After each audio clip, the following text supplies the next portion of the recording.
So, all of this represents, I think, a big challenge in medical literacy.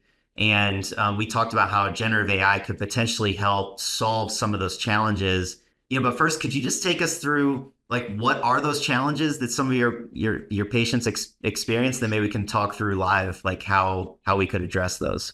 Sure, and I'm happy to do that, right? This is a challenge that we think about quite a lot here, because I think for most of us, the materials that describe why a patient should pursue a particular intervention and how they should conduct themselves in either putting on a cuff and taking their measure or completing a fit test or whatever the material is, are written in ways that generally make sense to medical professionals, but really they make much less sense to the average person.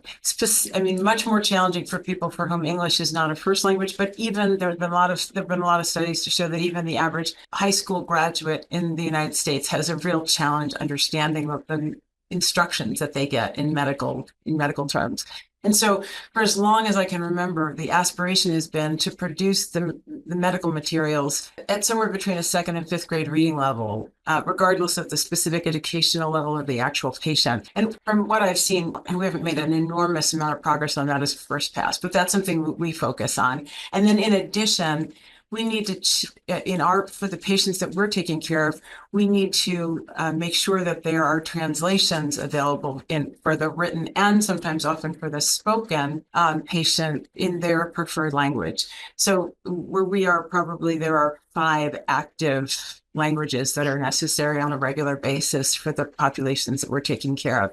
And while translations themselves are important, it's also important to balance between the strict translation and what's a kind of culturally competent translation, right? In a way that really speaks to the patient language they can understand. We have had experiences where even a person who's very fluent in a non-English language does a translation for us, and the medical translators will look at it and say, there are a couple of things here that really don't describe, they're not accurate.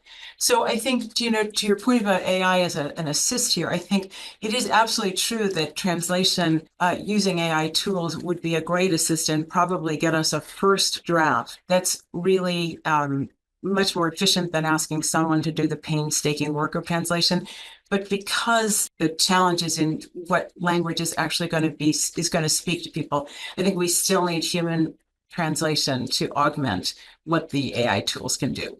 And so we're working on all of that now.